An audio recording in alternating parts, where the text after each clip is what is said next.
नमस्कार दोस्तों, आपके अपने चैनल हमारे संस्कार में आपका बहुत बहुत स्वागत है। आज हम आपके लिए लेकर आए हैं आश्विन मास महात्म्य अध्याय 7। लेकिन उससे पहले अगर आप हमारे चैनल पर नए हैं और अभी तक आपने चैनल को सब्सक्राइब नहीं किया है तो आप सभी से हाथ जोड़कर निवेदन है, प्लीज़ हमारे चैनल को सब्सक्राइब करें, वीडियो को लाइक करें, ज़्यादा से ज़्यादा शेयर करें ताकि इस कथा के श्रवण का लाभ और लोगों को भी मिल सके। बेल आइकन को दबाना ना भूलें ताकि हमारी आगे आने वाली वीडियो की जानकारी आपको नोटिफिकेशन के ज़रिए मिल जाया करे। कमेंट्स बॉक्स में अपने कमेंट्स भी लिखा कीजिए। जय श्री कृष्णा, राधे राधे, हर हर महादेव लिखना भी ना भूलें। आपका एक छोटा सा प्रयास हमारे लिए काफ़ी मददगार सिद्ध होता है, इसलिए प्लीज़ हमारी मदद करें। चलिए अब सुनते हैं आश्विन महात्म्य आगे का वृतांत। भगवान शिव देवी पार्वती से कहते हैं, पार्वती अब मैं 7वें अध्याय का महात्म्य बतलाता हूँ, जिसे सुनकर कानों में अमृत राशि भर जाती है। पाटलिपुत्र नामक एक दुर्गम नगर है जिसका गोपुर अर्थात उसका द्वार बहुत ही ऊंचा है। उसी नगर में शंकुकर्ण नाम का एक ब्राह्मण रहा करता था। उसने वैश्यव्रती का सहारा लेकर बहुत सारा धन कमाया, किंतु ना तो वह कभी पितरों का तर्पण किया करता था और ना ही देवताओं का पूजन किया करता था, बल्कि वह धन इकट्ठा करने में तत्पर होकर राजाओं को ही भोज दिया करता था। एक समय की बात है, उस ब्राह्मण ने अपना चौथा विवाह करने के लिए अपने बंधु बांधवों के साथ यात्रा की। मार्ग में आधी रात के समय जब वह सो रहा था, एक सांप ने कहीं से आकर उसकी बाह में काट लिया। उसके काटते ही उसकी ऐसी अवस्था हो गई कि मणि मंत्र और औषधि आदि से भी उसके शरीर की रक्षा असाध्य जान पड़ रही थी। इसके बाद कुछ ही क्षणों में उसके प्राण पखेरु उड़ गए। फिर बहुत समय के बाद वह प्रेत सर्प योनि में उत्पन्न हुआ। उसका चित्त धन की वासना में बंधा हुआ था। उसने पूर्व वृतांत को स्मरण करके सोचा कि मैंने जो घर के बाहर करोड़ों की संख्या में अपना धन गाड़ रखा है, उससे इन पुत्रों को वंचित करके खुद ही उसकी रक्षा करूंगा। एक दिन सांप की योनि से पीड़ित होकर पिता ने स्वप्न में अपने पुत्रों के सामने आकर अपने मन की बात कही। तब उसके निरंकुश पुत्रों ने सवेरे उठकर बड़े आश्चर्य के साथ एक दूसरे से रात में देखे गए स्वप्न की बात बताई। उनमें से मझला पुत्र कुदाल हाथ में लेकर घर से निकल पड़ा और जहाँ उसके पिता सर्प योनि धारण करके रह रहे थे उस जगह पर गया। यद्यपि उसे धन के स्थान का ठीक से पता नहीं था, तो भी उसने चिन्हों से उसका ठीक निश्चय कर लिया और लोभ बुद्धि से वहाँ पहुँचकर बाम्बी को खोदना शुरू कर दिया। तब बाम्बी से बड़ा भयानक सर्प प्रकट हुआ और बोला, अरे मूर्ख, तू कौन है, किस लिए आया है, क्यों मेरा बिल खोद रहा है, या फिर तुझे किसने भेजा है, यह सारी बात तू मुझे बता। वो पुत्र बोला, मैं आपका पुत्र हूँ, मेरा नाम शिव है। मैं रात में देखे हुए स्वप्न से विस्मित होकर यहाँ का सोना लेने के लिए कौतूहलवश आया हूँ। पुत्र की यह लोक निंदक बात सुनकर वह सांप हंसता हुआ ऊंचे स्वर से इस प्रकार बोला, अगर तू मेरा पुत्र है तो मुझे जल्दी ही इस बंधन से मुक्त कर। मैं पूर्व जन्म के गाड़े हुए धन के लिए ही सर्प योनि में पैदा हुआ हूँ। पुत्र ने पूछा, पिताजी आपकी मुक्ति कैसे होगी, इसका उपाय आप मुझे बतलाइए, क्योंकि मैं इस रात में सब लोगों को छोड़कर आपके पास आया हूँ। पिता ने कहा, बेटा गीता के अमृतमयी 7वें अध्याय को छोड़कर मुझे मुक्त करने में कोई तीर्थ, दान, तप और यज्ञ भी सर्वथा समर्थ नहीं है। केवल गीता का 7वां अध्याय ही ऐसा है, प्राणियों के जरा मृत्यु आदि दुख को दूर करने वाला है। पुत्र, मेरे श्राद्ध के दिन 7वें अध्याय का पाठ करने वाले ब्राह्मण को श्रद्धापूर्वक भोजन करवाओ, इससे निसंदेह ही मेरी मुक्ति हो जाएगी।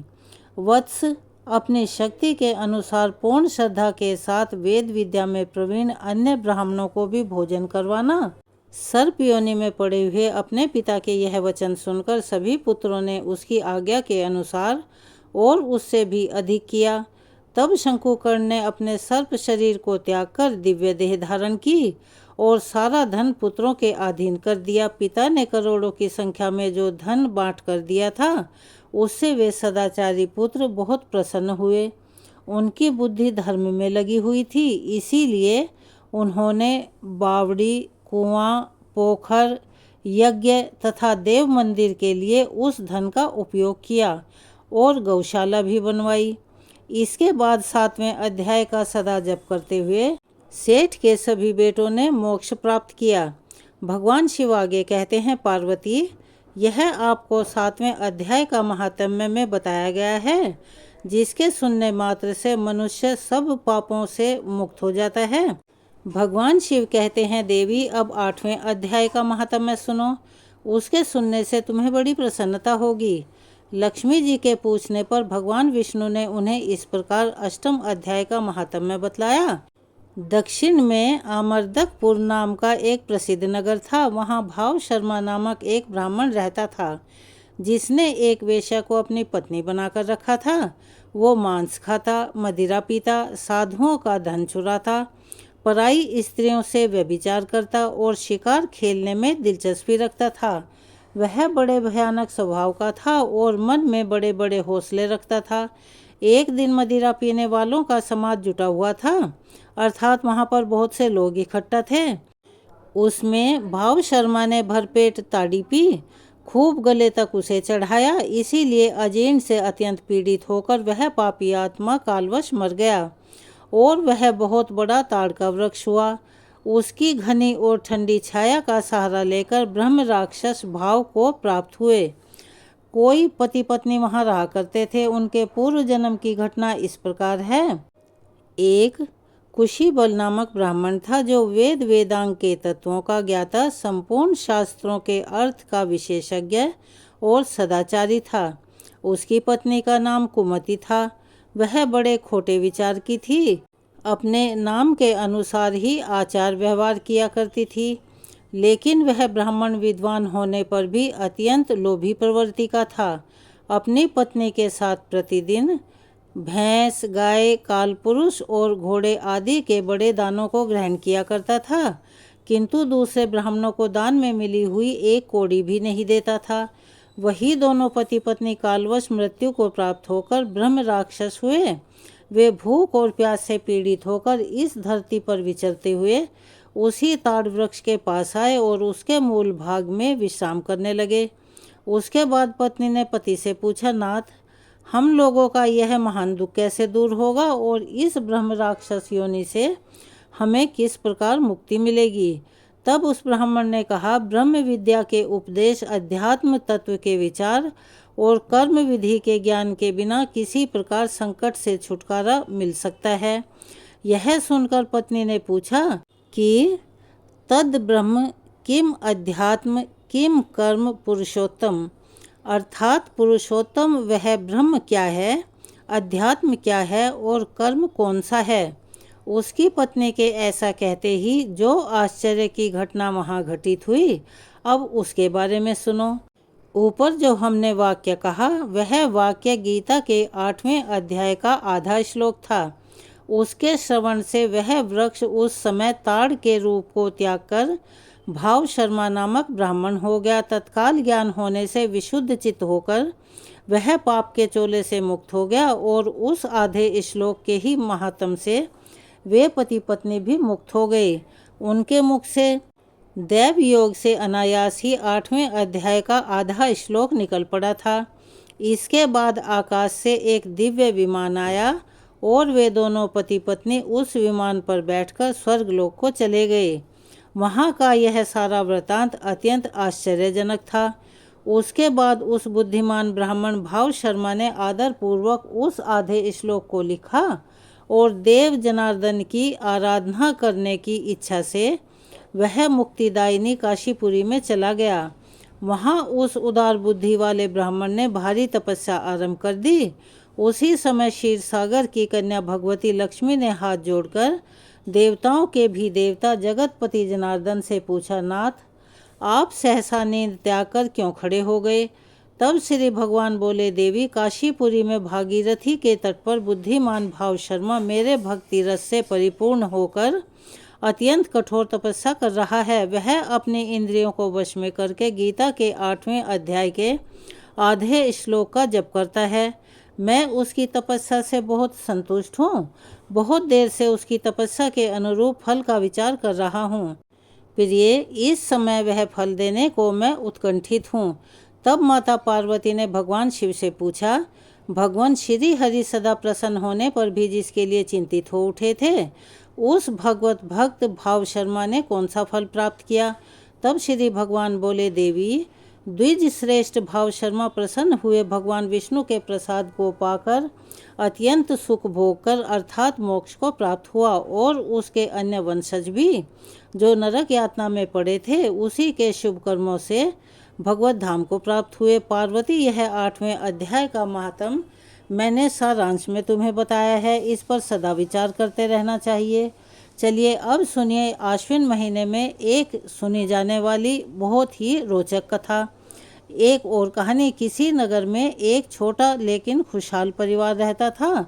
दादी अपनी पोती को साथ लेकर हर दिन नियम से पूजा पाठ किया करती थी। एक दिन दादी ने 7 दिन की कीड़ी नगरा की कहानी का नियम लिया। दादी कीड़ी नगरा की कहानी कहती, पोती उस कहानी को सुनकर हुनकारे भरती। दोनों 7 कीड़ी नगरा सींचने जाया करते थे। इस प्रकार 6 दिन पूरे हुए। 7वें दिन दादी ने अपने कीड़ी नगरा की कहानी का उद्यापन किया, किंतु पोती का उद्यापन नहीं किया। समय बीतता चला गया। पोती जवान हो गई। अब समय आने पर एक अच्छा सा लड़का देखा और उसका विवाह कर दिया गया। पोती अपनी ससुराल में चली गई। विवाह के कुछ समय बाद ही उसके पति को कोढ़ हो गया। उसकी सास ने एक दिन कहा कि घर में बहू के आते ही मेरा तो बेटा बीमार हो गया है, इसके कदम घर में शुभ नहीं है। ऐसा कहकर उसने अपनी बहू को घर से निकाल दिया। बेटे को भी उसके साथ ही भेज दिया और कहा कि जा अपने पति की सेवा कर, तुझे सुबह शाम रोटी मिल जाएगी। तब वह यानी पोती अपने पति को लेकर घर से निकल गई। अब वह नगर के बाहर एकांत में कुटिया बनाकर रहने लगी। उसकी सास सुबह शाम 2-2 रोटी दूध से लेकर आती। वह एक रोटी अपने पति को खिलाती और एक रोटी खुद खाकर दिन रात अपने पति की सेवा किया करती। उधर एक दिन दादी ने अपने पोते को बहन से मिलने के लिए भेजा। साथ में चूरमा के लड्डू बनाकर दिए। भाई अपनी बहन से मिलने के लिए गया। जब उसके घर पहुंचा तो वहां जाकर पता चला कि उसकी बहन नगर के बाहर झोंपड़ी बनाकर अपने पति के साथ रह रही है। भाई अपनी बहन की हालत को देखकर बहुत दुखी हुआ। उसने चूरमे के लड्डू बहन को दे दिए और वहां से दुखी होकर चला गया। बहन ने अपने हिस्से का लड्डू खाया और पति के हिस्से का लड्डू अपने पति को दे दिया। पति ने मना कर दिया। पास ही एक कीड़ी नगरा था। उसने वह लड्डू चूर चूर कर तोड़कर कीड़ी नगरे पर डाल दिया। इसके प्रभाव से उसके पति के हाथ और कोढ़ का रोग ठीक होने लगा। यह देखकर पति ने कहा कि आज सुबह सुबह तुमने ऐसा क्या कर दिया जिससे मेरा कोढ़ का रोग ठीक होने लगा? तो पत्नी बोली, मैंने तो आज बस आपके हिस्से का लड्डू कीड़ी नगरा पर डाले थे। जरूर इस बात में कोई रहस्य तो है। हमें किसी समझदार व्यक्ति से यह बात पूछनी चाहिए। उधर दूसरी ओर जब भाई अपने घर पहुंचा तो घर में सबको अपनी बहन की दुखी हालत के बारे में बताया। तो दादी अपने बेटे बहू के साथ पोती से मिलने के लिए चली गई। वहां जाकर उसने अपनी पोती से पूछा, बेटी यह सब कैसे हो गया? तब पोती ने कहा, दादी शायद अब यही मेरा भाग्य है, और सारी बात उसने दादी को बता दी। उसकी बात सुनकर दादी बोली कि बेटी, जब मैंने कीड़ी नगरे का उद्यापन किया था तब तुम्हारा नहीं किया। शायद ये कीड़ी नगरे का ही श्राप है, परंतु अब तू चिंता मत कर, सब ठीक हो जाएगा। इसके बाद पोती से कहा कि एक कटोरी में घी गुड़ लेकर आओ। पोती ने घी और गुड़ लाकर दादी को दे दिया। अब दादी ने कीड़ी नगरा की कहानी कही। पोती ने कहानी का हुंकारा भरा। कहानी कहने के बाद दादी ने कहा, बेटी तुम 7 दिन तक नियमित इस कहानी को कहना, तुम्हारा पति हुंकारा देगा तो सब कुछ ठीक हो जाएगा। और हाँ, 7वें दिन इसका उद्यापन जरूर करना, यह मत भूलना। सुनकर पोती बोली, दादी मैं उद्यापन कैसे करूँगी? मेरी सास तो हमें ठंडी और बासी रोटी देकर जाती है। दादी बोली, कोई बात नहीं, तुम ठंडी रोटी से ही चूरमे की 4 पिंडी बना लेना और 2-2 पिंडी तुम दोनों हाथ में लेकर कीड़ी नगरे की कहानी कहना। एक एक पिंडी उसके बाद तुम खा लेना और दोनों की एक एक पिंडी का चूरा करके कीड़ी नगरे पर डाल देना। पानी की कार लगाकर धोखा लेना। दादी की बात सुनकर पोती ने अपने पति से कहा, मैं कीड़ी नगरे की कहानी कहूँगी और आप हुंकारा भरना। पति बोला, क्यों नहीं, यह सब तुम मेरे लिए ही तो कर रही हो। इस कहानी से मेरा कोढ़ ठीक हो जाएगा, मैं इसे ज़रूर सुनूंगा। अब पोती कहानी कहने लगी। पति ने हुंकारे भरे। इस प्रकार 6 दिन तक नियमित कीड़ी नगरे की कहानी सुनी और हुंकारा भरे गए। फिर एक दिन वह अपनी पत्नी से बोला कि कल सुबह इसका उद्यापन कर देना। तब उसकी पत्नी ने कहा, आपकी माँ एक समय की 2 ही रोटी देकर जाती है, मैं चूरमा कैसे बनाऊंगी। तो पति बोला, माँ आज शाम को 2 रोटी देगी, उसे रख लेना। फिर कल जो 2 रोटी देगी उन 4 रोटी को मिलाकर चूरमा बना लेना। और अगले दिन पोती ने सुबह सुबह उठकर स्नान कर लिया। उसका पति स्नान नहीं कर पाया था, इसीलिए उसने अपने पति पर पानी के छींटे मारकर उसे शुद्ध कर दिया। अब बाद में 2 रोटी रात की और 2 रोटी सुबह की लेकर उसने चूरमा बनाया।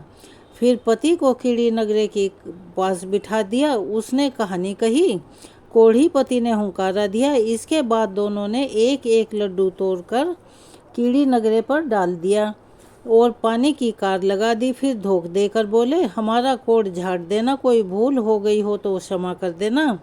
इस प्रकार दोनों ने सच्चे मन से कीड़ी नगरे की कहानी सुनी और उसका उद्यापन किया। इसके बाद वहां से उठकर दोनों पति पत्नी ने बची हुई चूरमे की एक एक पिंडी खाई और पानी पिया। देखते ही देखते उसके पति तो कोढ़ मुक्त हो गया और उसकी काया भी कंचन सी हो गई। दोनों ही कोढ़ झड़ने से बड़े प्रसन्न हुए। शाम हुई तब उसकी सास रोटी लेकर आई। हर रोज की तरह वह दूर से ही बहू को रोटी दे रही थी, लेकिन चारपाई पर जब उसने एक युवक को देखा तो उसे पहचान नहीं पाई। दरअसल अपने ही बेटे को नहीं पहचान पाई और बहू पर चिल्लाकर बोली, बहू यह तुमने चारपाई पर किसको बिठाया है और मेरा बेटा कहाँ है। तब बहू बोली, माँ जी यही तो है आपका बेटा। फिर भी अगर आपको विश्वास नहीं होता तो सासू माँ, चांदी की पहन ले चोली, लोहे की तान तान ले, नात ब्याह में आएगी बारात, तब अपना परिवार इकट्ठा कर लेना और हमें अपना लेना। सास ने सुना तो अपने घर गई और पति को सारी बातें बताई। तब उसने कहा कि वह हमारा बेटा ही है, उसे 6 महीने हो गए वहाँ रहते रहते, इसीलिए तुम पहचान नहीं पाई। पर उसकी जिद के कारण सास ससुर ने अपने परिवारजनों को बुलाया। सास ने चांदी की चोली पहनी, लोहे की तना तान दी, गंदी नाली से 1 लोटा भर लिया, फूटी हुई थाली ले ली, जवार का 1 डोडा ले लिया। फिर वह अपने बेटे को अपनाने के लिए चल पड़ी। तब वह फूटी हुई थाल सोने की हो गई।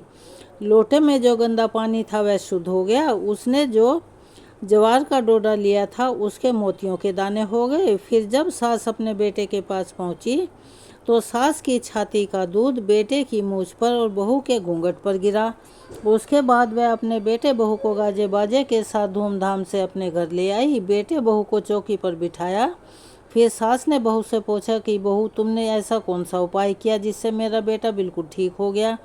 तब बहू ने अपनी सास को सारी बात बताई, कीड़ी नगरे की कहानी सुनाई। कीड़ी नगरे की कहानी का चमत्कार सुनकर सास बोली, हे कीड़ी नगरा, इस कहानी को कहने वाले, सुनने वाले और हुंकारा देने वाले सभी के कष्ट ऐसे ही दूर करना जैसे तूने मेरे बेटा और बहू के किए। तो यह थी आज की कहानी। आपको कैसी लगी कमेंट्स बॉक्स में अपनी राय अवश्य ही लिखें। बेल आइकन को दबाना ना भूलें ताकि हमारी आगे आने वाली हर वीडियो की जानकारी आपको मिल जाया करे। चैनल को सब्सक्राइब करें, वीडियो को लाइक करें, ज़्यादा से ज़्यादा शेयर करें।